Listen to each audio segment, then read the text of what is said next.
வணக்கம். இது அரசியல் ஆபரேஷன். தமிழ்நாடு அரசியல் வரலாற்றில் பல்வேறு மாநாடுகளும் பேரணிகளும் இதுவரைக்கும் நடந்துகிட்டு தான் இருக்குது. ஆனால் முதல் முறையாக ஒரு அரசியல் கட்சியினுடைய நிகழ்வில் 41 உயிர்கள் பலி போயிருப்பது இப்போது தான். ஒவ்வொரு கட்சியும் தன்னுடைய தொண்டர்களுடைய உயிருக்கு மதிப்பளித்து அதற்குரிய தக்க ஏற்பாடுகளுடன் சாதாரண ஒரு இயக்கங்களிலிருந்து தொடங்கி ஒரு மிகப்பெரிய ஒரு அரசியல் கட்சி தமிழ்நாட்டை பலமுறை ஆண்ட கட்சிகளிலிருந்து வரைக்கும் பார்த்தோம்னா எல்லா அமைப்புகளுமே அந்த ஏற்பாடுகளை செய்திருப்பாங்க. பாதுகாப்பை முதல்ல வைக்கிறது, எவ்வளோ பேர் அந்த இடத்துல நிற்க முடியும், எவ்வளோ பேர் அந்த இடத்துல இப்போ அந்த அமர முடியும், இது மாதிரியான திட்டமிடல்கள் முதல்ல தொடங்கியிருப்பாங்க. ஆனால் எதுவுமே இல்லாமல் மிகப்பெரிய ஒரு ஒரு பேரழிவை இந்த ஒரு நிகழ்ச்சி விஜயனுடைய நிகழ்ச்சி நடத்தியிருக்குது. இதை பற்றி தான் இன்றைய அரசியல் ஆபரேஷன் நிகழ்ச்சியில் பேச இருக்கின்றோம்.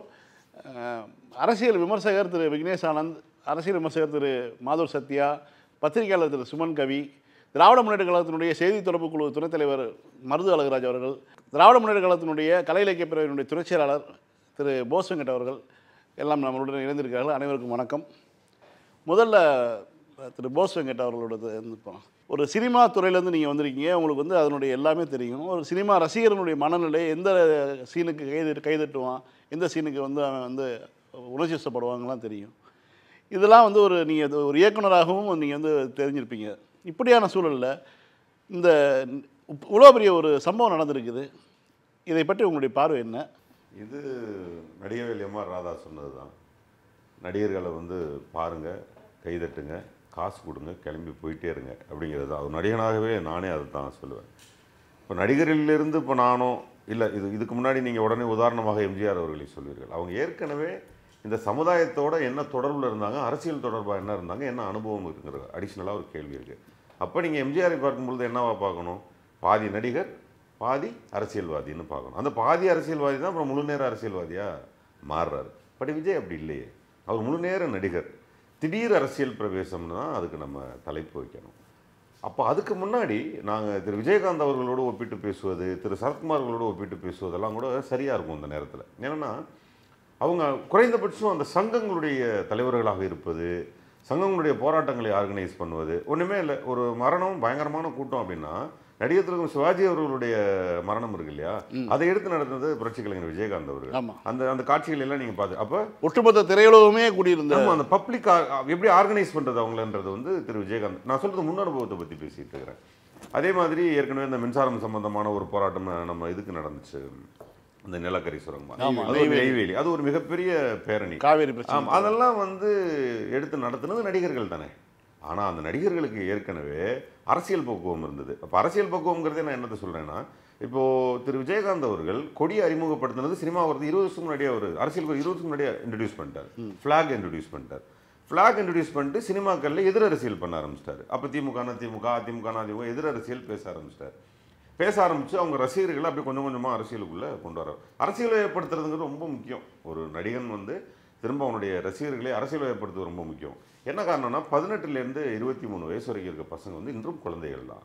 நம்ம என்னமோ வாக்கு 23லேருந்து 18 வயதுன்னு சொல்லி குறைச்சிட்டோம். ஆக்சுவலி வாக்களிப்பது என்பது 23 வயசுக்கு மேலே தான் இருக்கணும் சட்ட பிரகாரம் பார்த்தா. ஏன்னா 18 to 23 நான் என் குழந்தையே 23 வயசு வரைக்கும் குழந்தையாக தான் பார்க்குறேன். நம்மளுடைய நல்லா அவனை உத்து நோக்கும்போது தெரியுது அவனுக்கு அந்த நாலேஜ் இன்னும் டெவலப் ஆகலை. Political knowledge. இப்போ என் சன்னுக்கு 21 வயசு கேட்டேன்னா, அப்போ எனக்கு எதுக்கு டேடி பொலிட்டிக்ஸுங்கிறான். அப்போ இந்த எனக்கு எதற்கு பொலிட்டிக்ஸ்னு கேட்குற வயசு தான் இந்த 18 to 23. ஆனால் ஒரு தலைவனை தேர்ந்தெடுப்பான். எப்படி தேர்ந்தெடுப்பான்னா, ஆடுறவன் பாடுறவன் தன்னை ரசிக்க வைக்கணும் கொண்டாட வைக்கிறவனை தலைவனாக தேர்ந்தெடுப்பான். 23 வயசுக்கு மேலே தூக்கி போட்டுருவான்.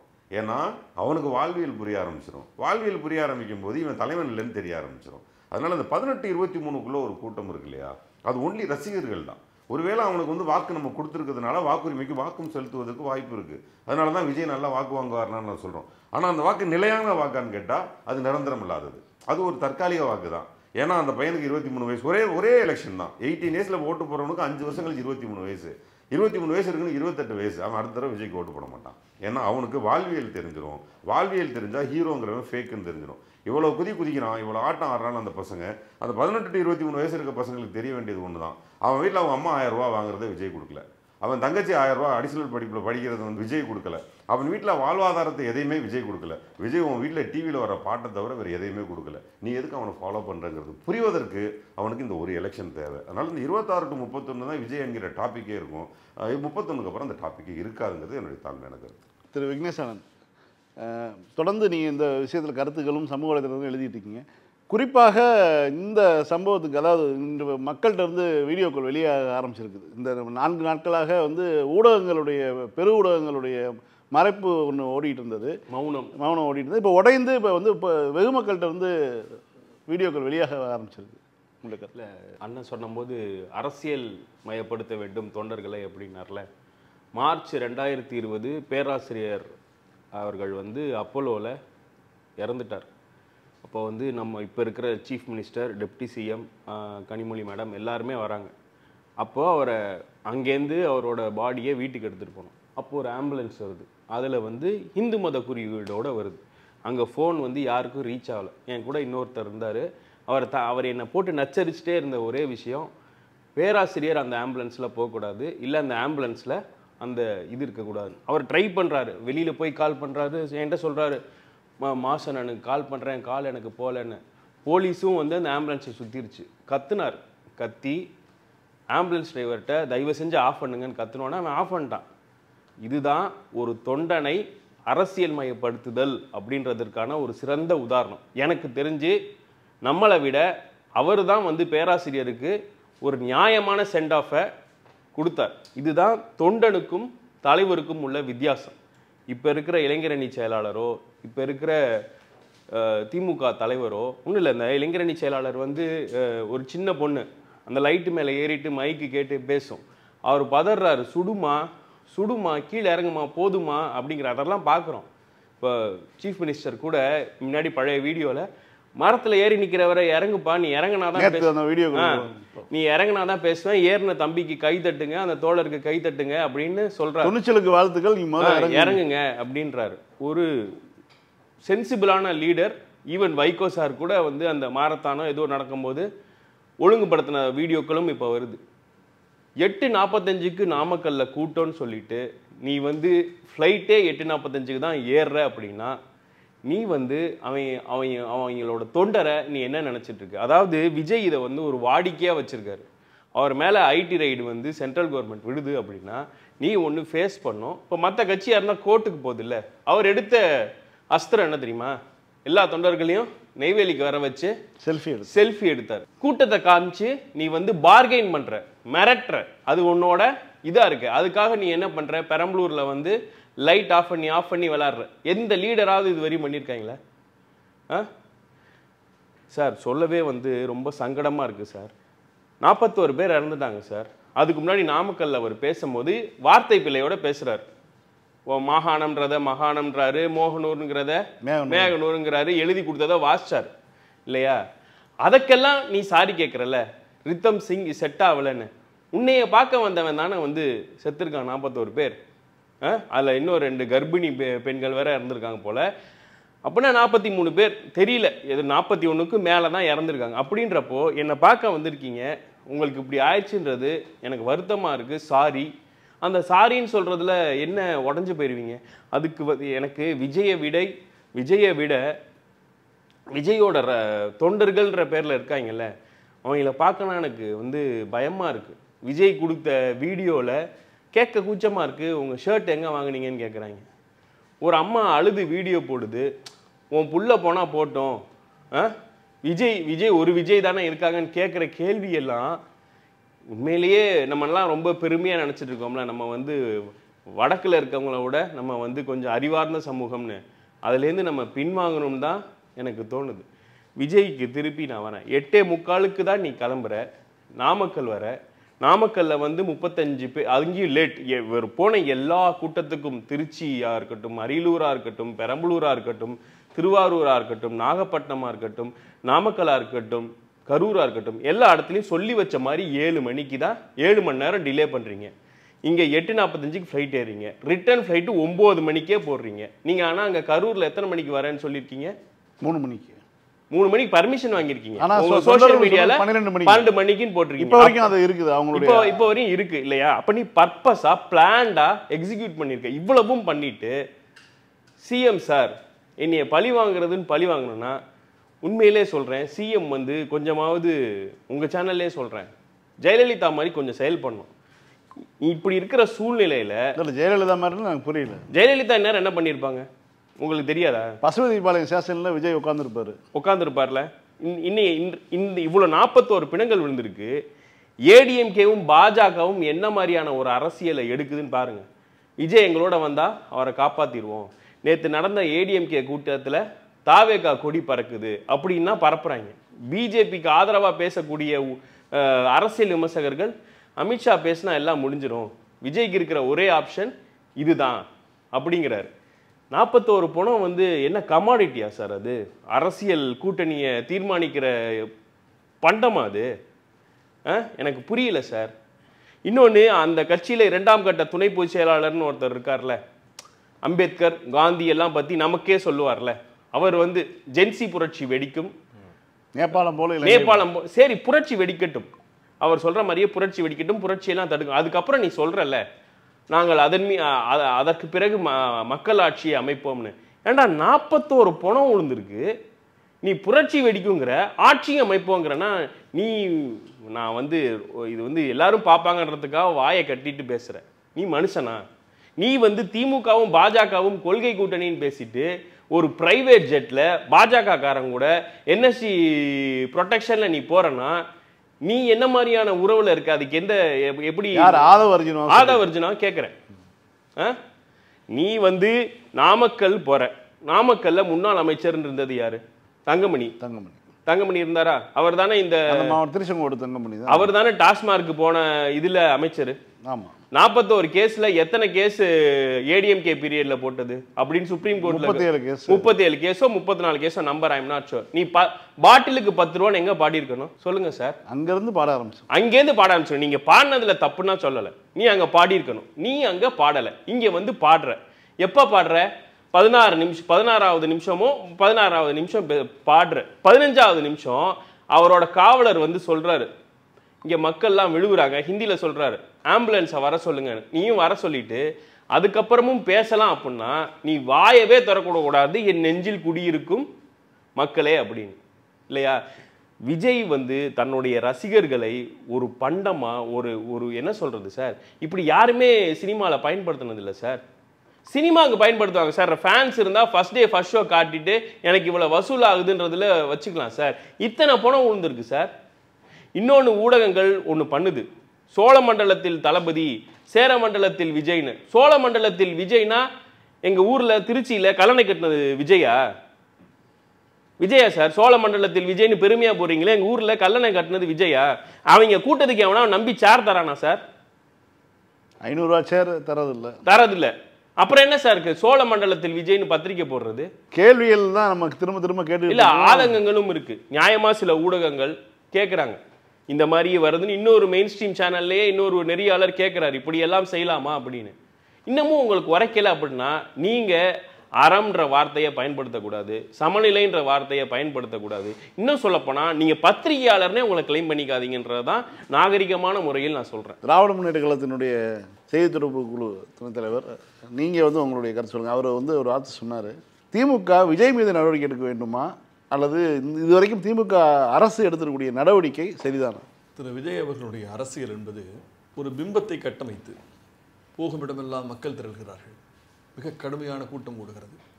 இதன் மூலமாக கூட்டணிக்கு சில கட்சிகளை கொண்டு வர முடியுமா? 67 அண்ணா ஆட்சியை பிடித்தது போல, 77 எம்ஜிஆர் ஆட்சியை பிடித்தது போல விஜய் பிடிக்கப் போகிறார் என்கின்ற ஒரு பிம்பத்தை தோற்றுவிப்பதற்கு, அதை நம்ப வைப்பதற்கு அவரிடம் இருப்பது கொள்கைகள் அல்ல, ஒரே ஆயுதம் கூட்டம் கூடுகிறது, மிக பெரும் மக்கள் திரள்கிறார்கள் என்கிற ஒரு மாயை உருவாக்குவதில் தான் அவர் அரசியலே அண்ணாவுக்கு கூட்டம் கூடியது, கலைஞருக்கு, எம்ஜிஆருக்கு எல்லாருக்கும் தான் கூட்டம் கூடியது, ஊசலாடி கொண்டிருக்கிறது. ஆனால் அண்ணாவுக்கும் மக்கள் திலகத்திற்கும் கலைஞருக்கும் இன்றைக்கு இருக்கக்கூடிய தமிழ்நாட்டினுடைய முதலமைச்சருக்கும் கூடுகிற கூட்டம் என்பது மக்கள் கூட்டம், அரசியலை சரியாக புரிந்து கொண்ட தொண்டர்களின் கூட்டம், நடுநிலையாளர்களுடைய கூட்டம். ஆனால் இங்கே கூட்டப்படுகிற கூட்டம் என்பது சகோதரர் சொன்னது போல அரசியல் தெளிவு என்பதே அறியாதவர்கள், சினிமா தனங்களை உண்மை என்று நம்பக்கூடியவர்கள், திரையில் பார்த்த பிரபலத்தை தரையில் பார்க்கிறோமே என்கின்ற ஆர்வத்தில் ஓடி வருகிற அப்பாவி மக்கள். இவர்களை இப்போ ஒன்று வேணாம், என் கிராமத்துக்கு என் வீட்டுக்கு சகோதரர் ஒரு திரையுலக பிரபலம், இவர் வீட்டுக்கு வர்றாரு, போஸ் வெங்கட் எங்கள் வீட்டுக்கு வருகிறார் என்று சொன்னால் என் ஊர் என் வீட்டு வாசலில் நிற்கும். கண்டிப்பாக அதற்காக திரு போஸ் வெங்கட் அவர்களுடைய அரசியலை ஏற்றுக்கொண்டவர்களா? அவர்களுக்கு வாக்களிக்க போவர்களா? கிடையாது. வேடிக்கை பார்க்கக்கூடியவர், வேடிக்கை மனிதரை போல வீழ்வேன் என்று நினைத்தாயோ என்று பாரதி பாடினானே, அவர்கள் தான் இன்றைக்கு வீழ்ந்து கொண்டிருக்கிறார்கள். இவர்களை திரு விஜய் அவர்கள் தன் அரசியலுக்கு தூண்டிலாக்கி, இவர் தான் அரசியலுக்கு அவர் போடக்கூடிய புழுவே இந்த அப்பாவி மக்கள் தான்.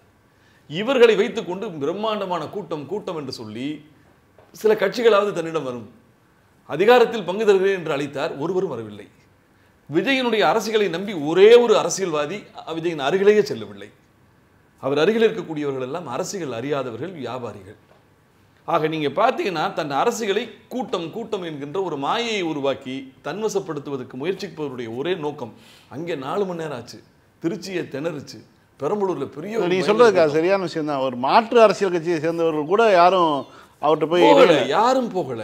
என்னை பொறுத்தவரை அவருடைய ஒரே முதலீடு, அவரிடம் எந்த கொள்கையும் தெளிவான பார்வையும் ஏதும் கிடையாது. அவர் உண்மையான ஒரு அண்ணாவை போல, எம்ஜிஆர் போல நீங்கள் வர வேண்டும் என்று சொன்னால், பேரறிஞர் அண்ணா 67 ஆட்சியை பிடித்தார் என்று சொன்னால் அதற்கு அவர் விதையிட்ட காலம் 1916.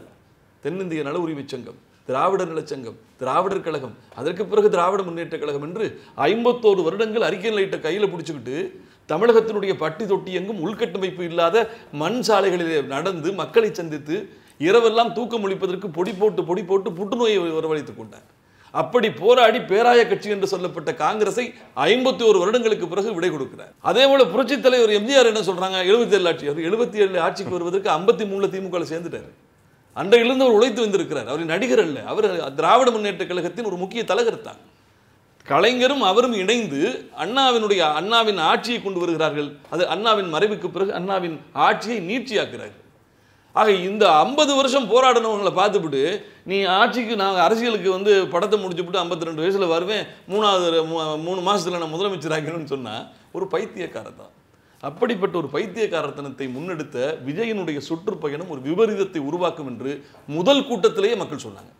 இது எங்கே போய் முடிய போதே தெரியலையா, கரண்ட் கம்பத்தில் ஏறுறான், அடுத்த ஒன்று கூரையில் ஏறி ஓட்ட உடைச்சு உள்ள விழுகிறான். திருச்சி விமான நிலையத்திலிருந்து திருச்சியினுடைய நகர் மையத்துக்கு வருவதற்கு 4 மணி நேரம் எடுத்துக்கிட்டு அவர் பண்ண அது ஊடகங்கள் தானே.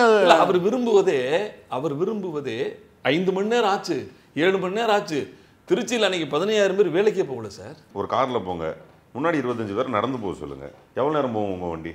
மெதுவாக தான் போக முடியும். இவர்கள் திட்டமிட்டு காலதாமதத்தை உருவாக்குகிறார்கள். நீங்க தானே சொன்னேன், எந்த தலைவருமே பிரச்சாரங்களுக்கு போவாங்க.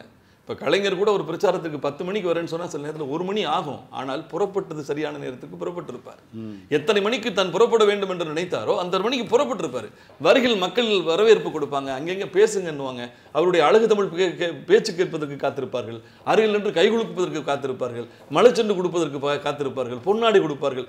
இப்படிப்பட்ட காலதாமதம் என்பது வேறு. பாயிண்ட் வரும்போது அந்த இடத்துல மன்னிப்பு கேட்பார், வருத்தம் தெரிவிப்பாங்க. இவர் என்ன பண்றாருன்னா, இவரே திட்டமிட்டு புறப்படுவதே 8:45 நாமக்கல்ல கூட்டம் சொன்னால் 8:50 தான் சென்னையிலே புறப்படுகிறார் என்று சொன்னால் இவர் மக்களை எவ்வளவு மாக்களாக நினைக்கிறார், இவருக்காக காத்திருக்கக்கூடிய மடையர்களாக நினைக்கிறார் என்று சொன்னால் இங்கே திருத்தப்படுவது வேண்டியவர்களும் திருந்த வேண்டியவர்களும் இது போன்ற சமூகத்திலிருந்து இன்னைக்கு ரொம்ப வேதனையாக இருந்தது.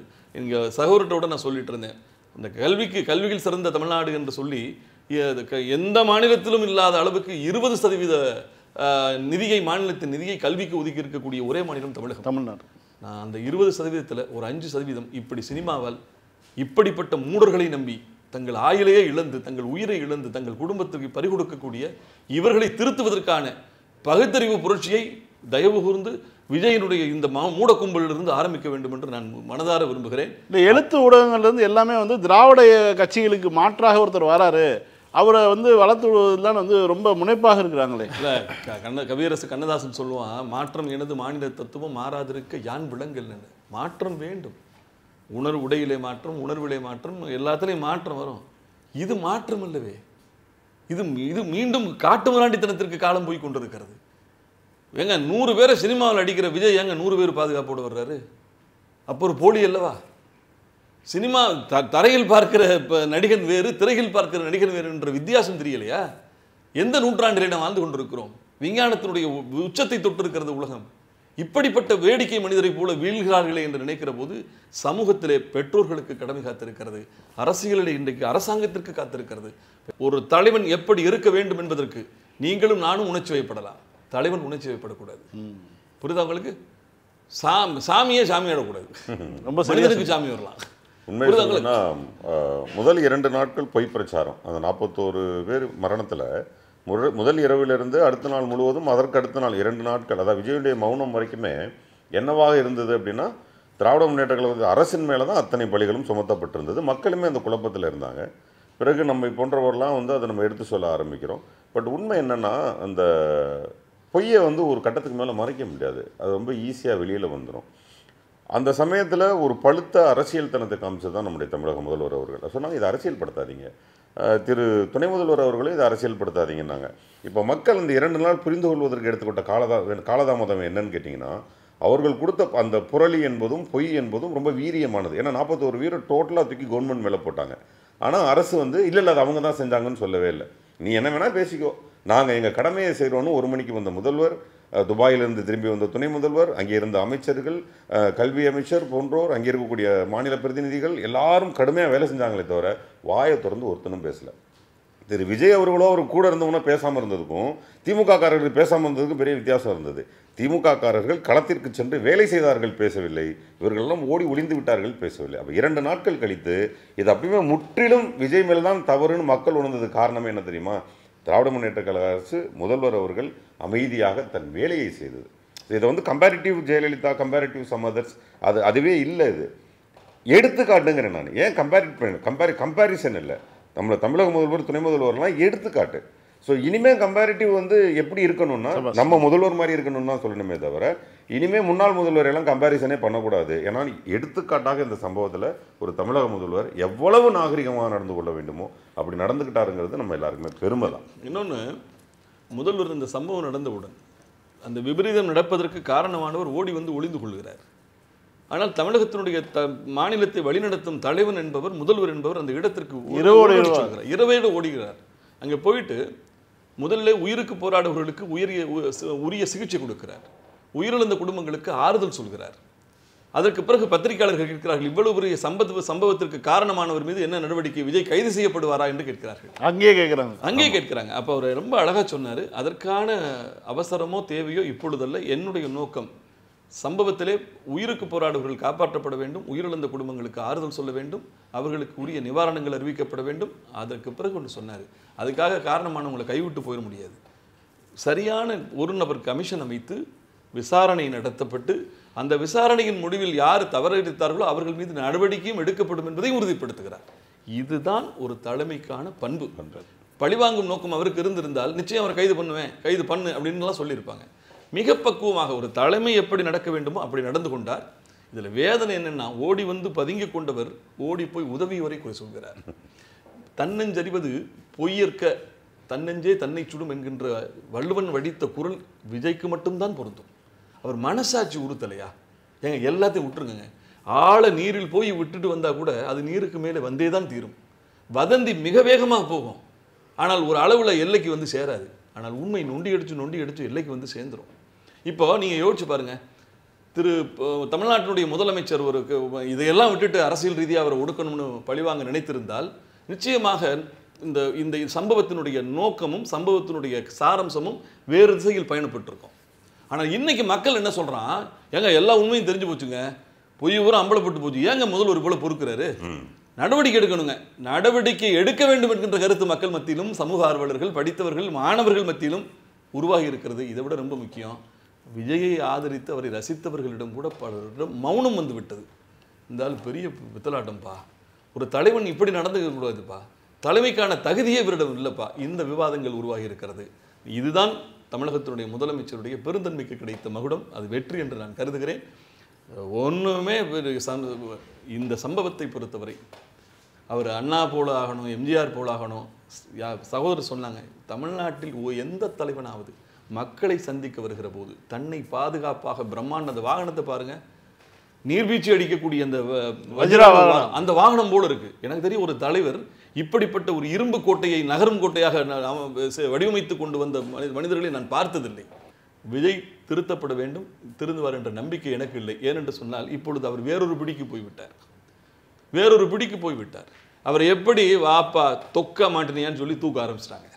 அது வெளிப்படையா வேற சொல்றாங்க. தெரிஞ்சு போச்சு. வெளிப்படையாவே சொல்றாங்க. ஆமா, ஏங்க அரசியலை என்னை பொறுத்தவரை எங்களை விட்டால் விஜய்க்கு இப்போ வழி இல்லை அப்படின்னு நேரில் வெளிப்படையாவே சொல்றாங்க. தன் அரசியலை வளர்த்து அதிகாரத்தை கைப்பற்றுவது என்பது அரசியல். ஆனால் சங் பரிவாருடைய அரசியல், பாஜகவினுடைய அரசியல் என்பது பிறருடைய அரசியலை அபகரித்துக் கொள்வது, பிற கட்சிகளை தனதாக்கிக் கொள்வது, பிறருடைய வெற்றியை தனதாக்கிக் கொள்வது, பிறருக்காக மக்கள் கொடுத்த முதலமைச்சர் ஆசனத்தை குறுக்கு வழிகளை அபகரித்துக் கொள்வது. இந்த அரசியலை முன்னெடுக்கக்கூடியவர்கள் திராவிட இயக்கங்களுடைய இரண்டாம் பேர் இயக்கமான அதிமுகவை அபகரிப்பதற்கு காத்திருந்தார்கள். அம்மாவினுடைய மரணத்திற்கு பிறகு அப்பவே நான் காவி அடி கழகத்தை அழின்னு எழுதினேன். 2014 உடனடியாக நான் அங்கிருந்து நீக்கப்பட்டேன். நான் ஏன் இதை சொல்றேன்னா, அவர்கள் மிக லாபகமாக காலையிலே விதைத்து விட்டு சாயந்தரம் அறுக்கிற அவசரம் அந்த கட்சிக்கு இருக்காது. அவர்கள் லாபகமாக திட்டமிட்டு வலையை வீசுவார்கள். அந்த வலையிலே ஏற்கனவே எடப்பாடி சிக்கினார், ஓபிஎஸ் சிக்கினார், திரு தினகரன் சிக்கினார், சின்னம்மா சிக்கினார். வரிசையாக சிக்கிக் கொண்டு வந்த வழியிலே இப்பொழுது விஜயையும் சிக்கியிருக்கிறார் என்று நான் கருதுகிறேன். ஏன்னா ஓடிப்போய் 40 வீடுகளுக்கு ஓடி சென்று ஆறுதல் சொல்ல வேண்டிய ஆதவ் அர்ஜுனா எங்கே ஓடுகிறார்? தனி வேறு டெல்லிக்கு ஓடுகிறார். சினிமாவிலிருந்து ஒருவர்களை தலைவராக வருவது தவறே கிடையாது. ஆனால் அப்படி வந்தவர்கள் எல்லாம் சினிமாவை ஆயுதமாக்கி சமூகத்திலே புரட்சிகளை செய்தவர்கள். சகோதர சொன்ன நடிகவேல் எம்.ஆர். ராதாவாக இருக்கட்டும், நடிகர் திலகமாக இருக்கட்டும், கலைஞராக இருக்கட்டும், மக்கள் திலகம் எம்ஜிஆராக இருக்கட்டும், அவர்கள் சமூகத்தை விழிக்க வைத்தார்கள். ஆனால் இவர் வேறு வழியிலே சமூகத்தை சீரழிக்க பார்க்கிறார். அதிலிருந்து விடைபெறுவதற்கு, சமூகத்தை விடுவிப்பதற்கு 41 உயிர்கள் அவர்கள் தங்களை கொடுத்திருக்கிறார்கள். அப்படித்தான் நம்ம எடுத்துக்கணும். ஓகே சார், இதில் இன்னொன்று இருக்குது. இப்போ பெருவெள்ளம் எது நடந்தாலும் நம்ம ப்ரே ஃபார் சென்னைன்னு போடுவோம் இல்லையா? அங்கே அத்தனை பேர் உயிர் போயிடுச்சு. ஒரு தாவேகாக்காரன் கூட ஜஸ்டிஸ் ஃபார் கரூர் விக்டிம்ஸ்ன்னு போடல, இல்லை ப்ரே ஃபார் கரூர் விக்டிம்ஸ்ன்னு போடல, ஸ்டாண்ட் வித் விஜய்ன்னு போடுறானுங்க. ஏன் கால் உடஞ்சி போச்சா? கரூர்லேருந்து திருச்சிக்கு வேகமாக வந்தபோது கால் வந்து விஜய்க்கு உடஞ்சி போச்சா? இல்லை படுத்த படுக்கையாக கெடுக்கிறாரா? இல்லை அவர் மேலே யாராவது 7 பேர் ஏறி நின்று மீச்சு போனாங்களா? தெரியல.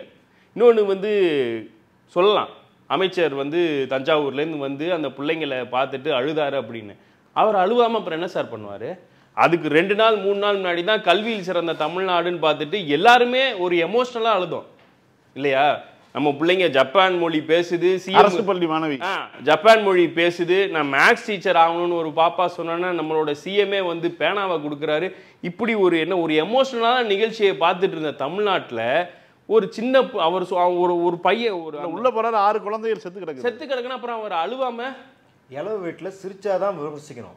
இளவு வீட்டில் அழுவுறது விமர்சனம் ஆயிருக்கு அப்படின்னா எந்த நாகரிகத்தில் வந்து இங்கே அரசியல் உரையாடல் நிகழ்ந்து இல்லை, எல்லா எதிர்கட்சியும் இதை விமர்சிக்கிறாங்க. நேற்று மரியாதைக்குரிய திரு ராமதாஸ் அவர்கள் கூட ஒன்று சொல்றாரு, முதல்வர் மீது ஏன் பழி போடணும் அப்படின்னு. அமைச்சரை கிண்டல் அடிச்சவருக்கும் அவர் இன்னொன்று சொல்றாரு, என்ன தலவாணி வச்சு கொல்லணும்னு சொல்றவனுக்கு வந்து நீ அங்கே பதவி போட்டு கொடுத்துருக்கிய அப்படின்னு. அந்த மாதிரியான ஆட்கள் தான் திமுக அமைச்சர்களை வந்து விமர்சனம் செய்யறது. இப்போ முன்னாள் அமைச்சர் செந்தில் பாலாஜி கூட என்ன சொல்றாருன்னா, ஏங்க நான் இந்த மாவட்டத்துக்காரங்க, இந்த தொகுதிக்காரன், நான் இங்க போகாம நான் டிக்கெட் போட்டு ஃப்ளைட் போவா அப்படின்னு கேட்குறேன், சென்னைக்கு போகவா அப்படின்னு கேட்கிறாரு திரு மதுர் சத்யா. புரட்சி வரணும் அப்படின்னு ஒருத்தர் வந்து அந்த கட்சியினுடைய 2ஆம் கட்ட தலைவர், மிக முக்கியமான பொறுப்பு, இந்த பரப்புரையினுடைய பொறுப்பாளராகவும் அவர் இருக்காரு. அவர் வந்து இரவோடு இரவாக 12 மணிக்கு வந்து நேபாளத்தை போல இலங்கையை போல ஒரு ஜென்செட் புரட்சி வரணும் அப்படிங்கிறார். புரட்சி என்பது மக்கள் எதிர்பார்க்க, நம்மளுடைய இதுவரைக்கும் நாம் அறிந்த வரலாற்றின்படியோ ஏடுகளின்படியோ நம்ம சொல்லக்கூடிய புரட்சி என்பது ஒரு இடதுசாரி புரட்சிகளும் உண்டு, வலதுசாரி புரட்சியிலும் உண்டு. கடாஃபி போன்ற அரசுகளை கவிழ்த்தது வலதுசாரி புரட்சிகள். இந்த நேரத்தில் இவர் எந்த மாதிரியான ஒரு புரட்சியை வேணும்னு சொல்லி நள்ளிரவில் அவர் வந்து அந்த முழக்கத்தை வைத்தார். அதான் அவர் வந்து ரஷ்ய புரட்சியோ பிரெஞ்சு புரட்சியோ வந்து உதாரணம் காட்டல, நேபாளை காட்டுறாரு. நேபாள் நடந்தது புரட்சி இல்லைன்னு உங்களுக்கும் தெரியும், எனக்கும் தெரியும். 2 நாள் தான் புரட்சின்னு இந்த வாட்ஸ்அப்பில் பார்த்தவன் தான் நம்பியிருப்பான். 3ஆவது நாள் அது புரட்சி இல்லை, ஒரு சங்கியை கொண்டாந்து ஆட்சியில் உட்கார வைக்கிறதுக்காக ஒரு கலவரம் நடந்திருக்கு தெரியும். முதல்ல புரட்சி மன்னராட்சியை கேட்டு நடந்த புரட்சி. அதான் பாருங்க, பின்னாடி எவல்யூஷன் பின்னாடி போகுது. புரட்சி அப்படிங்கிறதுக்கு நீங்கள் வந்து பெரிய அரசியல் தத்துவத்துக்குலாம் போகணும். ஒரு புரட்சியாளர்னா அவனுக்கு முதல் அட்ரிபியூட், முதல் குவாலிட்டி என்ன? துணிச்சல். அதாவது தமிழக வரலாற்றில் இப்படி ஒரு முதுகெலும்பு இல்லாத கட்சியை நீங்கள் பார்த்துருக்கவே முடியாது. மகாமகம் நடந்தது 92, 50 பேர் உயிரிழந்தாங்க, 75 பேர் படுகாயமாக இருந்தாங்க. அன்னைக்கு முக்கியமான நபர்களாக இருந்த நெடுஞ்செழியனோ பொன்னையனோ அதிமுகவில் முக்கிய தலைவர்களாக இருந்தவங்க யாராவது ஓடி ஒளிஞ்சாங்களா? தலைமறைவானாங்களா? ஒரு கட்சியில் முக்கிய பொறுப்பில் இருக்கிற 10 பேர் தலைமறைவு அடைஞ்சு எங்கேயாவது பார்த்துருக்கீங்களா? அதாவது பொதுச் செயலாளர் காணும், கொள்கை பரப்பு செயலாளர் ராஜ்மோகன்லாம் நேற்று மீம்ஸ்லாம் போடுறாங்க, உன் மேலே கேஸே போடலையா, உன்னையெல்லாம் தேடவே இல்லையா, நீ எங்கேயா போய் ஒளிஞ்சிருக்க அப்படின்னு கேட்குறாங்க. அப்போ இப்படி ஒரு கோழைத்தனத்தை, அதாவது சர்வாதிகாரமாக பார்த்துருப்பாங்க, ஊழல்வாதிகளை பார்த்துருப்பாங்க, மதவாதிகளை பார்த்துருப்பாங்க. ஆனால் தமிழக மக்கள் இப்படி ஒரு கோழைகளை பார்த்ததே கிடையாது சார். பொறுப்பு ஏன் இந்த கோழைத்தனம் அப்படின்னா, வித் ரெஸ்பான்சிபிலிட்டி கம்ஸ், அதாவது with power comes responsibility, with responsibility comes கான்சிக்வன்ஸ்னுவாங்க. அப்போ நீங்கள் ரெஸ்பான்சிபிலிட்டி எடுக்கல அப்படிங்கிறது உங்கள் கோழைத்தனத்தை. ஏன் ஆனால் இந்த கான்சிக்வன்ஸை சமாளிப்பதற்கு, எதிர்கொள்வதற்கு உங்களுக்கு தைரியம் இல்லை. முதல்வர் இப்போ விக்னேஷ் நண்பர் வந்து இது சொன்னார் இல்லையா, பழைய வீடியோவில் வந்து இறங்கப்பா இறங்கினா தான் பேசணும். பழைய வீடியோ ஆனால் இப்போ முப்பெரும் விழா நடக்குது, முதல்வர் ஆகிட்டார்ல, மற்றவங்களாம் பார்த்துக்குவாங்கல்ல, அவருக்கு அந்த ரெஸ்பான்சிபிலிட்டி தேவையில்லை. முதல்வராக இருக்கும்போதும் தன்னோட கட்சி அவ்வளோ கட்டுக்கோப்பாக நடத்தும் போதும் கடைசியில் உரையை முடிக்கும் போது சொல்கிறாரு, இன்னும் சில நிமிடங்களில் விழா முடிஞ்சிடும், எல்லாரும் வரிசையில் செல்லுங்க, உங்களுக்கு எல்லாரும் உதவுவாங்க, நெடுந்தூரம் போகிறோம் அப்படின்னு இருக்கவங்க சீக்கிரம் போகணுன்னு வேகமாக போகாதீங்க வண்டியில், எந்த விபத்து. அவருக்கு என்ன கடமையா இது? நம்ம வந்து முதல்வர் வந்து பாருங்கள் இவ்வளோ நல்லவராக இருக்கிறாருன்றது கிடையாது, பொறுப்பு அவங்களுக்கு தெரியும். இதை பண்ணலைன்னா என்ன நடக்குன்னு ஒரு முதல்வருக்கு தெரியும் போது கட்சி ஆரம்பிச்சிருக்கிறீங்க, உங்கள் கட்சி என்ன தன்மையில் இருக்குதுன்னு தெரியும். அதில் இது வந்து குறைந்தபட்சம் சொன்னார் இல்லையா, ஒரு ரைமிங் மிஸ் ஆனதுக்கு நீ சாரி கேட்குற, 41 உயிர் போனதுக்கு நீ சாரி கேட்க முடியாது அப்படின்னா எவ்வளோ குரூரமான மனநிலையில் நீ இருப்ப. நீங்கள் வந்து ஆளுங்கட்சி மேலே குற்றஞ்சாட்டு இருக்கீங்க, அது உண்மைன்னு கூட உங்கள் அசம்ஷனில் வச்சுக்கோங்க. இருந்தாலும் ஏன் என்ன பார்க்க தானே வந்தீங்க, நான் உங்களை காப்பாற்றிடணும், கயவர்கள்ட்டேருந்து நான் உங்களை காப்பாற்றிருக்கணுன்ற துணியிலையாவது அவங்கள்ட்ட சாரி கேட்கணும் இல்லையா? அது உனக்கு ஸ்கோர் பண்ணுறதுக்கே பெட்டராக இருந்திருக்குமா இல்லையா? அப்போ அந்த அளவுக்கு கூட போகக்கூடாது அப்படிங்கிற அளவுக்கு ஒரு கொடூரமான ஈகோட்டிஸ்டிக்கான ஆள்கள். நீங்கள் வந்து செந்தில் பாலாஜி அவர்கள் மேலே குற்றச்சாட்டு வைக்கிறீங்க, அவர் ப்ரெஸ்ஸுக்கு வந்துட்டார். நீங்கள் காவல்துறை கடமையை தவறிடுச்சுன்றீங்க, அவங்க ப்ரெஸ்ஸுக்கு வந்துட்டாங்க, வந்து எல்லா பதிலையும் சொல்கிறாங்க. நீங்கள் மாவட்ட ஆட்சியர் அலட்சியமாக நடந்துக்கிறாங்கன்றாங்க, அவங்க ப்ரெஸ்ஸுக்கு வந்துட்டாங்க. நீங்கள் பழி வாங்குறீங்கன்னு சொன்ன முதல்வர் ப்ரெஸ் மீட் வச்சுட்டாரு, துணை முதல்வர் ப்ரெஸ் மீட் வச்சுட்டார். இதெல்லாம் சொல்கிறேன், நீங்கள் எங்கே போனீங்க சார்? எல்லா கட்சிகளும், நான் வந்து நாத்தாக்கா உட்பட எல்லா கட்சிகளையும் சொல்கிறேன், ஒரு லாரியில் அடிப்பட்டு ஒரு பையன் செத்து போயிட்டான் ஊரில், அது வந்து ஒரு அரசியல் பிரச்சனை ஆகுது அப்படின்னா, ஒரு அரசியல் காரணங்களுக்காக ஒரு விபத்தில் ஒரு கனிமவள லாரின்னு எல்லாரும் குற்றச்சாட்டுறாங்க, மணல் அள்ளும் லாரின்னு குற்றச்சாட்டுறாங்கன்னா எல்லா கட்சி நபர்களும் அந்த இளவு வீட்டில் இருப்பாங்க. எல்லா எதிர்கட்சி ஆளுங்கட்சியும் கிடையாது, எல்லா கட்சி நபர்களும் இருப்பாங்க. ஏன்னா இது வந்து கட்சிகள் நல்லா இருக்குது அப்படின்றத விட தமிழக மக்கள் வந்து ஒரு அடிப்படை அறத்தை தீர்மானிச்சுக்கிறாங்க.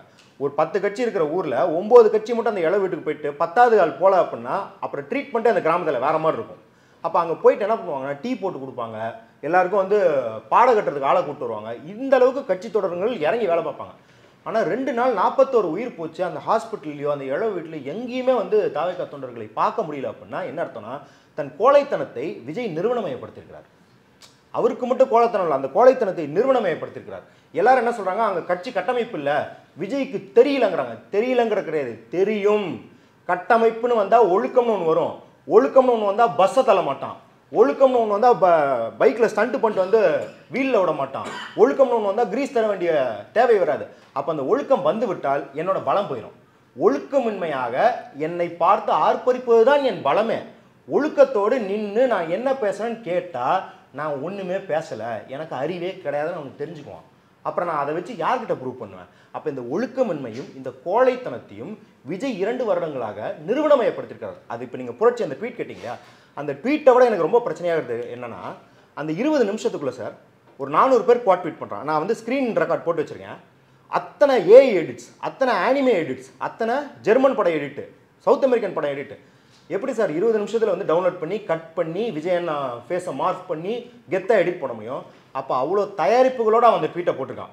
நம்ம இதை போட்டால் ஒரு 100 பேர் வெறியேற்றுறதுக்கான கண்டென்ட்டை இறக்கணும். அதற்கடுத்து சில மணி நேரங்கள் ஒரு டெலிகிராம் குரூப் வந்து எக்ஸ்போஸ் ஆகுது. அதில் ஒரு 400 தாவேகா நிர்வாகிகள் வன்முறையில் தான் ப்ரோ இவங்களுக்கு பாடம் புகட்டணும், காலையில் எந்திரிச்சா அறிவாலயம் இருக்கக்கூடாது ப்ரோ, அறிவாலயம் தான் நீ ஆட்சியை பிடிக்கிற அண்ணாமலையிலேருந்து இவங்க வரைக்கும் எல்லாருடைய கண்ணும் அறிவாலயத்தின் மேலே தான் இருக்குது. நீ புரட்சி பண்ணுறனா செக்ரட்டரியேட் உனக்கு வந்து டார்கெட்டாக இருக்கும். உனக்கு எப்படி அண்ணா அறிவாலயம் டார்கெட்டாக இருக்குது? அப்போ அரசியலை என்ன சொல்லி கொடுத்துருக்க?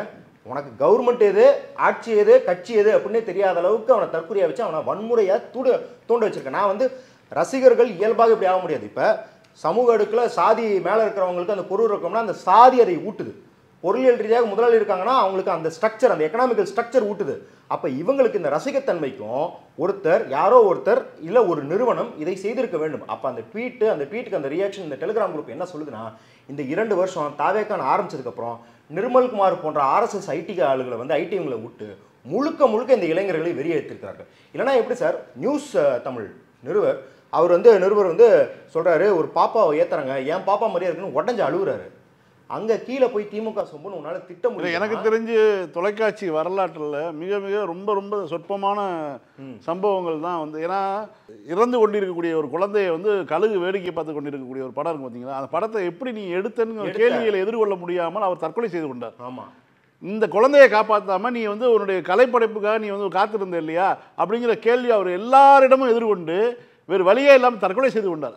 அந்த மாதிரியான ஒரு அறம் மிகுந்த ஒரு விஷயத்தில் தான் அந்த நிருபர் நிற்கிறார். தமிழ்நாட்டில் இப்படி ஒரு அவரை அதாவது கண்ணை மூடிக்கொண்டு ரூபமுடக்கூடிய தொலைக்காட்சிகள் நிறுவனங்கள் இருக்கும்போது ஒரு ஊழியருக்கு அந்த ஒரு எண்ணம் இருந்திருக்கு, மனிதத்தோடு அவர் வந்து கண்ணீரை விட்டு கதறி கொண்டு அந்த ஒளிபரப்ப செய்தார். இது வந்து ஒரு கான்ட்ராஸ்ட். இல்லை நான் அவரை போய் டார்கெட் பண்ணுறேன் அப்படின்னா, நீங்கள் திமுக மேலே விமர்சனம் இருக்குன்னா செந்தில் பாலாஜியை திட்டுங்க, இல்லை அமைச்சர் அன்பிலை திட்டுங்க, முதல்வரை திட்டுங்க. ஆனால் அங்கே பாதிக்கப்பட்டவரை பார்த்து ஒருத்தர் அழுவும் போது அவரை வந்து நீங்கள் வந்து ஒரு கான்ஸ்பிரசி தியரியை பரப்ப முடியுதுன்னா என்ன அர்த்தம்னா, மனிதத்தை தாண்டி மனிதம் அப்படிங்கிறத அழிச்சிட்டு வெறுமே ஒரு கற்பனை உலகத்தில் வாழ்கிற ஒரு போக்கை அவர்கள் தீர்மானித்து எல்லாவற்றுக்கும் கீழே போய் கதறு எதை போட்டாலும் கதறுன்னு ஏங்க மக்கள் செத்து கதறிட்டு இருக்கிறாங்கடா. 41 உயிர்கள் போகுது சார். அவர் அந்த இடத்துல வந்து அவருக்கு தெரியாதுன்னு வாதாடட்டும், செத்ததுன்னு தெரியாது, மயங்கிட்டாங்கன்னு தான் தெரியணும். மயங்கிட்டாங்கன்னு சொல்கிறாங்க சார். நாய்க்கு பிஸ்கட் போடுற மாதிரி பாட்டில் போடுறாரு சார். அதாவது இவங்கெல்லாம் தலைமை பண்பு இல்லைங்கிறாங்க. அவர் ஒரு உச்ச நட்சத்திரத்துக்கான பண்பை காட்டலங்க, நான் மனித பண்பே காட்டலங்கிறேன். இல்லை இப்போ ஒரு விஷயம் வந்திருக்கு சத்யா, இவர் பேசுறாரு அந்த சைடு செவுத்துலேருந்து ஹெல்ப்னு கேட்குறாங்க, வந்து 10 பேர் செத்து போயிட்டாங்க அது கேட்குறான், படியில் நின்றுட்டு கை காட்டுறான். ஆமாம், ஏன் செருப்படுத்த அடிச்சு அப்படின்னு கேட்டா, இவ்வளவு கேவலமா இருந்தா செருப்படுத்த அடிப்பாங்க. அங்க பாருங்க, அவன் செருப்படுத்த அடிக்கணும்னு அடிக்கல, கவனத்தை இருக்கு. ஆனா சூழல் தீர்மானிக்குது, நீ செருப்பால் அடிக்கப்பட வேண்டியவன் அப்படிங்கிறத சூழல் தீர்மானிக்குது. பாத்தீங்களா? அப்ப அந்த அளவுக்கு மோசமா உன் ரசிகனே உன்னை உதவிக்காக செருப்பில் அடிக்கும் அளவுக்கு நீ கேவலமாக நடந்து கொண்டிருக்கிறாய் என்றால் எவ்வளோ. அதாவது விஜயகாந்தை பத்தி ஒரு உதாரணம் சொல்லுவாங்க. விஜயகாந்த் ஒரு நாள் வெளியே வந்தாரு, அவர் கேரம் விட்டு வெளியே வந்தாரு, தட்டை வச்சுட்டு நின்றுட்டு இருந்தாங்க, அவங்களுக்கு உணவு கிடைக்கல அப்படின்றதுக்கப்புறம் ஒரு விதியை போட்டார், நான் சாப்பிட்ற உணவு தான் எல்லாத்துக்கும் வரணும்னு ஒரு விதியை போட்டாருன்னு சொல்லுவாங்க. அவர்கிட்ட பாடம் கற்றுக்கொண்டேன் அப்படின்னு சொல்கிறேன். நீங்கள் விக்கிரவாண்டி மாநாட்டில் 446 பேர் நீரின்றி வெயிலில் வந்து மயங்கி விழுந்ததுக்கப்புறம் அப்புறம் என்ன பண்ணியிருக்கணும், 1 லட்சம் வாட்டர் கேன் இல்லாமல் நான் மீட்டிங்கே நடத்த மாட்டேன்றான்ற ஒரு விதியை போட்டிருந்தோமா இல்லையா? ஆனால் அதற்கு பிறகும் மதுரையில் 2 பேர் மாரடிச்சு செத்தாங்க. நீங்கள் திருவாரூர், நாகப்பட்டினம், திருச்சி எல்லா இடத்துலையும் 50 பேர் 60 பேர் மயங்கி விழுறாங்க. 36 பேர் நாமக்கல் ஆஸ்பத்திரியில் அட்மிட் பண்ணியிருக்காங்க. அப்படின்னா நீங்கள் இப்போ இந்த வக்காலத்து வாங்குறாங்கல்ல, விஜய் வந்து அரசியலுக்கு புதுசு, பாடம் கற்றுக்குவார். 446 பேர் வந்து மயங்கி விழுந்ததில் பாடம் கற்றுக்காதவன், 2 பேர் உயிரிழந்ததில் பாடம் கற்றுக்காதவன், போகிற இடமெல்லாம் மயக்கம் போட்டு விழுற பாடம் கற்றுக்காதவன், இப்போ 41 உயிரை பார்த்து பாடம் கற்றுக்குவோம். அப்படின்னா நாங்கள் 4000 உயிர் போகிற வரைக்கும் வெயிட் பண்ணுமா?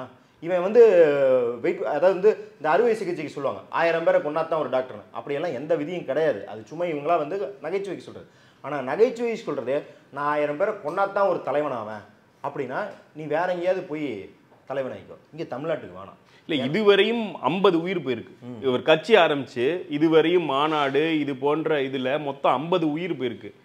இன்னும் இவங்க வந்து விஜய் 50 நாட் அவுட்டுன்னு மட்டும்தான் இவங்க போஸ்டர் ஒட்டலை. இன்னொன்று, அவர் எங்கே போனாலும் ஒன்று சொல்கிறாரு, என் மீது பயமா. அதாவது எப்படி ஒரு பொய் சொல்லி அம்பலப்படுறான்றதுக்கு சொல்கிறேன். திருவாரூரில் அவங்க கட்சிக்காரன் தான் மின்சாரத்தை தடை பண்ணணும் லெட்டர் கொடுக்குறான் இல்லையா? ஆமாம், இவரே வந்து அடுத்த நாள் இருந்துட்டு என் மீது பயமா, மின்சாரத்தை ஏன் கட் பண்ணுறீங்க அப்படின்றத கேட்குறாரு. கரூர் டிஎஸ்பி 11 நிபந்தனைகள் விதிக்கிறார்.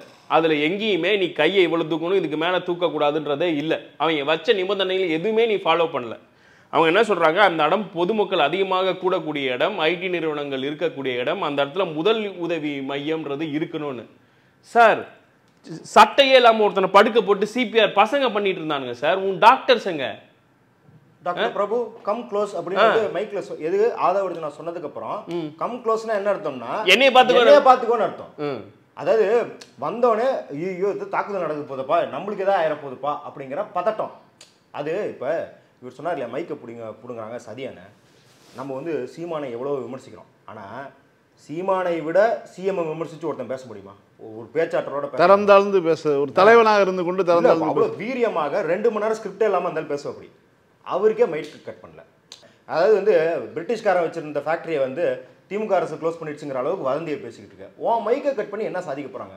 அதான் நேற்று ஒருத்தங்க கேட்குறாங்க, பழி வாங்கினா உன்னை ஏன்ப்பா பழி வாங்கணும் சிஎம்? அவருக்கு என்ன வேறு வேலை இல்லையா? நீ என்ன பண்ணிவிட்டேன்னு இப்போ பழி வாங்கணும் சிஎம்? அப்போ என்ன அப்படின்னா, ஐயோ இது வரைக்கும் நம்ம வந்து தொண்டர்களை வெறியாற்றி வச்சிருந்தோமே, இப்போ அவங்க உண்மையை பார்த்து தெரிஞ்சிடக்கூடாது. அப்போ சரியான நேரத்துக்கு வந்து அதான் சிங்க வேட்டையாட வந்திருக்கு. சிங்கம் வந்து கரெக்டாக வந்து என்ன பண்ணுதுன்னா அந்த வதந்தியை கிளப்பி விட்டுட்டு அவன் இப்பயும் பாருங்கள் இதுக்கு தான் தலைவா காத்திருந்தேன் அப்படின்னு அவங்க போட ஆரம்பிச்சிருக்காங்க. அதுவும் ரொம்ப மோசம் என்னன்னா, அந்த வீடியோவில் என்ன இருக்குன்னா பார்க்கல, crossed 1 million views within 13 minutes, record breaking video, political video in history. Indian politician பாருங்களேன், அவன் வந்து இன்னுமே டீசர் நம்பர்ஸ் வச்சுக்கிட்டு இப்படிதான் நீங்க தான் பண்படுத்துறீங்க. அது ஒரு கட்சி தலைவர் என்ன பண்ணிருக்குன்னா, இப்போ தாவேகா தொண்டர்கள் ஏதோ ஒரு இடத்துல நீர்மோர் பந்தல் போட்டிருப்பாங்க, இல்ல ரத்த தானம் கொடுத்துருப்பாங்க, ஏதோ அவங்க இவர் சொல்லி பண்ணதில்லை, இப்போ பாலஸ்தீனுக்கு எங்க வச்சிருப்பாங்க. இப்போ ஒரு பொதுக்குழு கூட்டத்தில் பேசும்போது இதை ஹைலைட் பண்ணி என் தொண்டர்கள் இப்படி பண்ணாங்க, பார்க்கறதுக்கு பெருமையா இருந்துச்சு, இது மாதிரி நிறைய பண்ணுங்கன்னு சொன்னா அவன் இதுதான் பண்ணணும்னு தெரிஞ்சுப்பான். ஆனா நீ என்ன சொல்ற, நம்ம பசங்க உள்ள போய் சம்பவம் பண்ணிட்டு வந்துட்டாங்க, ஏன்னா டிஎம்கே ஃபெயில்ஸ்னு போட்டு. அப்ப என்ன அர்த்தம்? சோஷியல் மீடியால புள்ளி பண்ணு, அந்த புள்ளி பண்றதுதான் எனக்கு ஏத்தான அரசியல், எனக்கு பிடித்த அரசியல். அப்ப தொண்டன் என்ன நினைப்பான், ஓ இதை பண்ணா தான் தலைவரை வந்து நம்ம இம்ப்ரெஸ் பண்ண முடியும், அவர் கவனத்தை பெற முடியும், அப்ப அதை மட்டும் தான் பண்றான். ஓவியா அவர்கள் போட்ட போஸ்ட் கீழே இருக்கிற கமெண்ட் இதோட விளைவுதான்.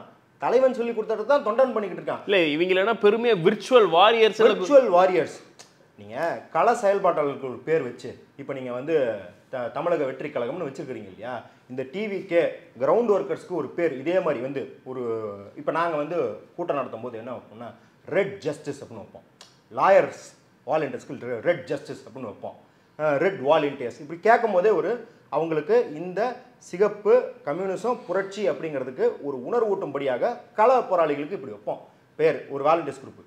ஆனால் வெர்ச்சுவல் வாரியர்ஸ் அப்படின்னு வச்சிருக்க அப்படின்னா என்ன அர்த்தம்னா, ஆன்லைனில் போய் தற்கூரி மாதிரி சண்டை போடு. அப்போ அவர்கள் தற்கூரிகள் பிறப்பதில்லை, பிறப்பால் எதுவும் நடப்பதில்லை, தற்கூரிகள் உருவாக்கப்படுகிறார்கள். அப்போ நம்ம தற்கூரிகள் திட்டுறது வந்து அவர்கள் இயல்பாக தற்கூரிகளாக இருக்கிறார்கள், அவர்கள் வந்து நம்ம என்னமோ வந்து பிறப்பிலே நம்ம அவங்களோட வந்து ரொம்ப அறிவாக இருந்தவங்கிறது கிடையாது, அவர்களை அப்படி ஆக்கி வைத்திருக்கிறார்கள் என்பதை உணர வேண்டும். அப்போ அது வந்து ஏதோ இயல்பாக நடந்தது கிடையாது. திட்டமிட்டு இவர்களுக்கு எதுவே தெரியும். சார் அம்பேத்கர் பெரியார்லாம் சொல்கிறீங்க இல்லையா கொள்கை தலைவர், நீங்கள் பேச வேணாம், நீங்கள் இன்ன வரைக்கும் அம்பேத்கர் பெரியார்னு சொல்லிட்டு பார்ப்பனியம்ன்ற வார்த்தை இருந்தால் வாயில் வந்தது கிடையாது, ஆரியம்ன்ற வார்த்தை வந்தது கிடையாது, அவ்வளவே ஆதிக்க சாதின்ற வார்த்தை வந்தது கிடையாது இவர் வாயில். அப்போ அதை வச்சுக்கிட்டு நீங்கள் ஃப்ராடுத்தனம் பண்ணுறீங்கன்றது வேற. யாராச்சும் ஒரே ஒருத்தர் 20 வருஷமாக இவர் பெரியாரிவாதியாக இருக்காரு, 20 வருஷமாக அம்பேத்கரியவாதியாக இருக்காரு, இவர் வந்து இருக்கிற அரசியல் கட்சிகள்லாம் வேணாம், தனக்கு ஒரு மாற்றம் வேணும் அப்படின்னு சொல்லிட்டு இங்கே வந்தார். ஒருத்தரை காட்ட முடியுமானா அந்த கட்சியில் ஒருத்தரை காட்ட முடியாது. ஏன்னா அவங்களாம் வரலன்னு இல்லை, இவங்க அதுக்கான முயற்சியே பண்ணல. ஏன்னா நம்ம வந்து ஒரு உதாரணம் அடிக்கடி சொல்கிறது வந்து, ஒரு குடிசை வாழ் மக்களை பார்த்தா நம்ம அங்கே வாழக்கூடாது நம்மளும் நினைக்கிறோம், ராமதாஸ் ஐயாவும் நினைக்கிறார், நம்ம நினைக்கிறதும் மாற்றம் தான், அவர் நினைக்கிறதும் மாற்றம் தான். நம்ம அந்த குடிசை மாளிகா மாறுன்னு நினைக்கிறோம், ராமதாஸ் ஐயா அந்த குடிசையை கொளுத்தணும்னு நினைக்கிறார். அப்போ நம்ம நினைக்கிற மாற்றம் வேறு, விஜய் நினைக்கிற மாற்றங்கிறது ராமதாஸ் ஐயா குடிசைக்கு பார்த்து வர மாற்றம் தான் அப்படிங்கிறத புரிந்து கொண்டால்தான். ஏன் இப்படி ரசிகர்களை வச்சுருக்காரு? இப்போ இந்த ரசிகர்கள் அப்படிங்கிறது அவங்களோட நிற்க போகிறது கிடையாது, இது அடுத்த தலைமுறைக்கான பிரச்சனையாக மாறுது. நாளைக்கு விஜய் ரசிகர் தான் இப்படி இருப்பான்னு இல்லை, நாளைக்கு 10 வருஷம் கழிச்சு பிரதீப் ரங்கநாதன் இதை பண்ண மாட்டாருன்னு என்ன உத்தரவாதம் இருக்கு? அவர் பண்ண மாட்டார். ஆனால் பண்ணுவதற்கு ஏதுவாக ஒரு திரளை கிளப்பிட்டு போறாருல, உருவாக்கிட்டு போறாருல, இதை யார் வேணாலும் கையெடுத்துக்கலாம். அதனால தான் சொல்கிறோம், யார் கையெடுத்துக்கோ நம்மளுக்கு தெரியும். இன்றைக்கே ஆரம்பிச்சிட்டாங்க ஆர்எஸ்எஸ், இன்றைக்கே ஆரம்பிச்சிட்டாங்க. அதனால தான் ஜீவசகாப்தன் வந்து ஒரு அருமையான வாசகத்தை சொன்னார், ஆர்எஸ்எஸ் கையில் கத்தி இருக்கு, விஜய் கையில் கத்தி இருக்குன்னா எனக்கு என்ன பயம்னா, ஆர்எஸ்எஸ் எவனை குத்தும் தெரியும், அந்த கத்தி இவன் கையில் இருக்கிற கத்தி எவனை குத்தும்னே தெரியாது அப்படின்னும் போது ஆர்எஸ்எஸ் அதை கையில் எடுத்து யாரை வேணாலும் குத்த செய்யலாம். இன்னைக்கு விஜய் வந்து பாஜகவோட கூட்டணி வச்சிடணும்னு நினைக்கிறவங்களுக்குலாம் நான் சொல்றதுன்னா, நேரடியாக கூட்டணி வைக்க மாட்டாங்க, மறைமுகமாக வச்சுக்கிட்டு ஆர்எஸ்எஸ் பரப்ப நினைக்கும் அனைத்து வதந்தியும் இவர் இனிமேல் பரப்புவார். 100 ஆண்டு காலமாக ஐயா சொன்னது போல இங்கே திராவிட இயக்கம், கம்யூனிஸ்ட் இயக்கம், அம்பேத்கர் இயக்கம்னு 100 ஆண்டு காலமாக மக்கள் மத்தியில் ஒரு பிரச்சாரம் பண்ணியிருக்காங்க. அறிவொளி இயக்கம், கல்வியில் அரசு எவ்வளோ திட்டங்கள் கொண்டு வருது, பேரலாக சமூக இயக்கங்கள் அறிவொளி இயக்கம் போன்ற இயக்கங்கள் எடுத்துக்கிறாங்க. இந்த மாதிரி மருத்துவம், சுகாதாரம் எல்லாத்துக்கும் இயக்கம் எடுத்து மக்களை வந்து ஒரு அரசியல் பண்பாட்டுக்கு உருவாக்கியிருக்காங்க. அரசு அப்படின்னா எனக்கு ரேஷன் கடையில் அரிசி பண்ணணும், அரசு அப்படின்னா கல்வி தரணும், அரசு அப்படின்னா மின்சாரம் தரணும், மக்கள் எதிர்பார்க்குறாங்களே, அது ஒரு அரசியல் பண்பாடு. இந்த அரசியல் பண்பாடை முழுக்க முழுக்க சிதைத்து விட்டு போவார் விஜய். உலகமே இப்பொழுது முழுக்க முழுக்க கண்காணிப்பு கேமராக்கள் வந்து விட்டது. விஜயுடைய வாகனத்தை சுற்றி கண்காணிப்பு கேமரா இருக்கு. 12 கேமராக்கள் இருக்கு. அவர் ஒரு நேர்மையான ஒரு தலைவராக இருந்தால் அவருடைய வாகனத்தில் இருந்து பதிவு செய்யப்பட்ட அந்த கேமராக்களுடைய பதிவுகளை கொடுத்தாலே உண்மை தெரிந்துவிடும். அது மட்டும் இல்லாமல் கையில் அங்கே இருக்கக்கூடிய அத்தனை பேருடைய கைகளிலும் செல்போன் இருக்கு. அத்தனையும் பதிவு செய்யப்பட்டிருக்கிற இந்த நிலையில் கூட பச்சையான பொய்களை, உலகத்திலேயே பெரிய கொடுமை எது தெரியுமா? தவறளிப்பதல்ல, தான் செய்த தவறை பிறர் மீது சுமத்துவது. நீ தப்பு பண்ணன்றது உனக்கே தெரியுது, ஆனால் அந்த தவறை நீ என்ன பண்ற? மிகச்சரியாக நடந்து கொண்ட ஒரு முதலமைச்சர் மீது வன்மம் போல, ஏதோ இவர் மாதிரியும் சினிமாவில் வில்லனை கூப்பிடுற மாதிரி நான் இங்கே இருப்பேன் அங்கே இருப்பேன் வான்னு கூப்பிடுறது. ஹியூமனிட்டி அப்படின்னு ஒரு சமூகத்தில் இருக்கிறதுக்கு சிவில் வார், உள்நாட்டு போர் வந்தால் கூட ஆம்புலன்ஸ் மேலே கை வைக்க மாட்டாங்க. யார் ரொம்ப கொடூரமாக வைப்பாங்கன்னா, இப்போ இஸ்ரேல் போன்ற அரசாங்கங்கள் ஆம்புலன்ஸ் மேலே கொண்டு போடுவாங்க.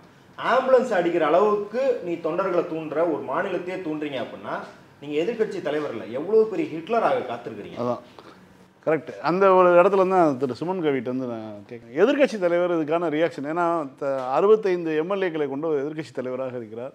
பொறுப்பு வந்து ஒரு முதலமைச்சருக்கு என்ன பொறுப்பு இருக்கிறதோ அதுக்கு இணையான ஒரு பொறுப்பு தமிழ்நாட்டினுடைய எதிர்க்கட்சி தலைவருக்கும் உண்டு.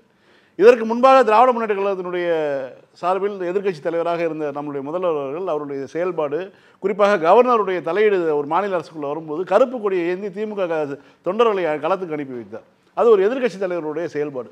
அப்படி இருக்கும்போது எடப்பாடி பழனிசாமியினுடைய செயல்பாடு என்பது எப்படி இருக்கு? எடப்பாடி அவர்களினுடைய செயல்பாடு அப்படிங்கிறது, விஜயை வந்து தனக்கு ரைவலரி, தன்னை இப்போ நீங்கள் நடந்துகிட்டு இருக்கிறது என்ன, விஜய் சொல்கிற ஒவ்வொரு டயலாக்ல இருந்து இன்னைக்கு இருக்கக்கூடிய சூழ்நிலை வரையிலும் அது வந்து திமுகவா தாவேகாவா அப்படிங்கிற அந்த நெரேஷனுக்கு இன்னும் வலுக்கூட்டுவதாக தான் இருக்குது. நீங்கள் 40 உயிர் இறந்து போச்சு, விஜய்க்கு மனதாபிமானம் இல்லை, அதை அரசியல் செய்கிறார், அதை அரசியல் செய்ய வேண்டியவர்களே செய்யவில்லை அப்படிங்கிற செய்தியை அவர் இருக்கக்கூடிய சினிமா துறையை சேர்ந்த பெண்கள் சொல்கிறாங்க. அரசியல் செய்ய வேண்டிய கட்சி அது அரசியல் செய்யலை, நாங்கள் அரசியல் செய்ய விரும்பவில்லை, நாங்கள் நாகரிகமாக நடந்துக்கிறோன்னு சொல்லுது. ஆனால் நீ அரசியல் செய்கிற அப்படிங்கிறத அவங்க சுட்டி காட்டுறாங்க.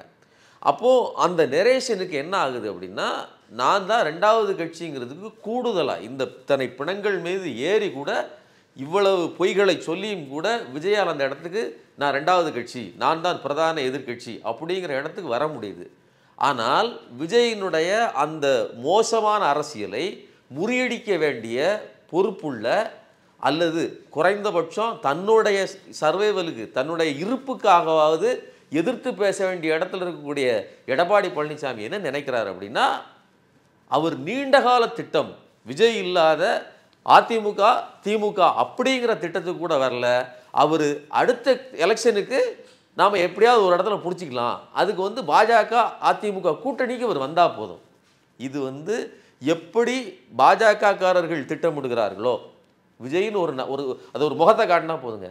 எனக்கு பாஜகவுக்கு அந்த அந்த நம்பிக்கை எங்கேருந்து வருதுன்னு பார்த்தோம்னா, நம்ம இது எல்லாத்தையும் சேர்த்து பார்க்க வேண்டியிருக்கு. இப்போ விஜய் அதிமுக பாஜக இணைஞ்சிட்டா அது வெற்றிலாம் கிடையாது. நீங்கள் அரித்மெட்டிக்காக பேசுகிறவர்கள் கூட்டல் கணக்கு சொல்லுவாங்க, 2 + 2 + 1 5.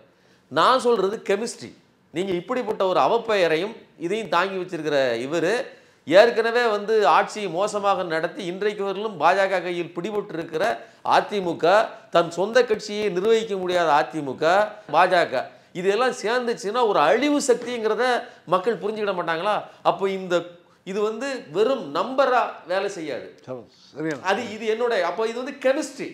நீங்கள் அரித்மெட்டிக்காக பேசுறது கணக்கு. இவருக்கு இவ்வளோ ஓட்டு சதவீதம், இவருக்கு ஓட்டு சதவீதம் சேர்ந்தா அப்படின்னு. அப்போ ஒன்றும் சேர்ந்தா 2ங்கிறது கணக்கு, ஒன்றும் சேர்ந்தா 0ங்கிறது கெமிஸ்ட்ரி. அது 0ஐ விட மைனஸில் போகிறது கூட எனக்கு வாய்ப்பு இருக்குது. ஆனால் நான் என்ன சொல்கிறேன், சார் கூட சொன்னாங்க, ஒரு அடுத்தவர்களின் அரசியலை கையகப்படுத்தி கொள்கிற பாஜக இவர்களாக புதுசாக எதையும் செய்கிறதில்ல, அவங்க ஏற்கனவே இருக்கிற ஒன்றை கையகப்படுத்து. அப்படி ஏற்கனவே இருக்கிறத கையகப்படுத்தினாலும் பாஜகவை விட மிக மோசமான ஒரு அரசியலை விஜய் செய்கிறார். நீங்கள் பாஜகக்காரன் என்ன பண்ணுவான், அடுத்தவர்களில் கொல்லுவான். நீங்கள் ரியாட்டுன்னு பார்த்தீங்கன்னா ஆர்எஸ்எஸ் ரியாட்டு நீங்கள் பார்த்தீங்கன்னா கொல்லப்பட்டவர்கள் எதிராளிகளாக இருப்பாங்க. அதுவும் தேர்ந்தெடுக்கப்பட்ட எதிராளிகளை கொலை செய்வார்கள். ஆமாம், தேர்ந்தெடுக்கப்பட்ட இது பண்ணுவாங்க.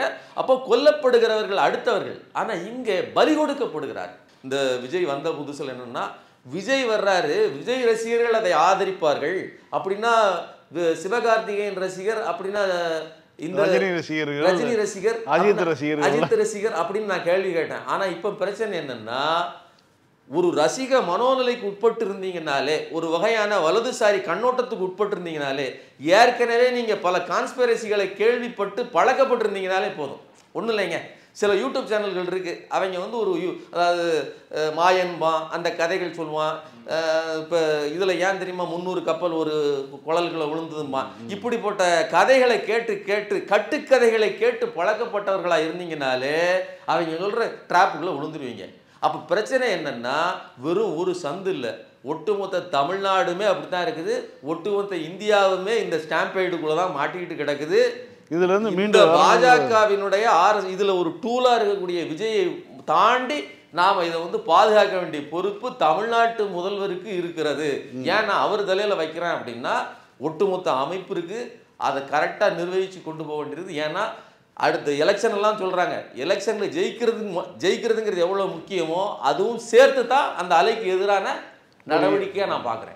நிகழ்ச்சியினுடைய இறுதியில் இருக்கும், உங்களுடைய கருத்துக்கள். திரு புசியானந்த் அவர்கள் என்ன பண்ணுறாங்கன்னா, நாகப்பட்டினத்துலேருந்து கூட்டம், அதாவது நாகப்பட்டினம் இந்த மாதிரியான இடங்கள்ல இருந்து இருந்த கூட்டங்களை எல்லாம் பார்த்து தெரிஞ்சு போச்சு. அப்போ நிச்சயமாக அவருக்கு ரைடு விழுந்திருக்கும். அதனால தான் என்ன பண்ணுறாங்கன்னா, இப்போ இங்கே கரூருக்கு வரும்பொழுதே முன்னாடி இருந்த கூட்டத்தையும் கூட்டிகிட்டே வரும், 10-12 பேரை கூட்டிகிட்டே வராரு. ஏற்கனவே பர்மிஷன் வாங்கியிருக்கு. இறந்தவர்கள் 6 பேர் வந்து வெளி மாவட்டத்தை சேர்ந்தவர். இல்லை, அவன் இன்னொரு விஷயம் நீங்கள் சொன்னால் உங்களுக்கு இன்னும் வெகு விரைவில் வரும். இது வரைக்கும் விக்கிரவாண்டியிலேருந்து ஆரம்பித்து நடந்த எல்லா இடங்களுக்கும் வந்த இளைஞர்கள் அவங்க தான். 2 வீலரை எடுத்துக்கிட்டு தன் தலைவனை பார்ப்பதற்காக அது எங்கே நடந்தாலும் பரவாயில்ல அவன் போவான் அப்படின்னு சொல்லி கிளம்ப வந்தவர்கால அதெல்லாம் ரெடி பண்ணுறது ரசிகர் மன்ற தலைவர் தான், இவர் தான், புசியானந்த் தான். இந்த கரூரில் ஒரு அதிகபட்ச கூட்டத்தை காட்டணும்.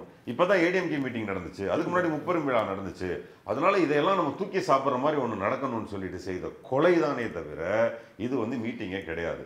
ஸோ இப்போ இந்த கொலைக்கு பிறகு இது வரைக்குமே அவர் நிறைய தொண்டர்களை இழந்துக்கிட்டே வந்திருக்கிறார். நான் இப்பவும் சொல்லேன், ஒரு ரசிகர்களை இழப்பாரா என்னன்னு எனக்கு தெரியாது. ஆனால் இவர் ஒரு அரசியல்வாதியாக வருவார், மாற்றாக வருவார் என்று இருந்த தமிழகத்தில் ஒட்டுமொத்த மக்களுடைய அந்த எண்ணத்தை அவரே மாற்றிக்கிட்டாரு. அதனால பெரிய அரசியல் தலைவராக வருவதற்கான வாய்ப்புகள் ரொம்ப ரொம்ப ரொம்ப ரொம்ப குறைவு.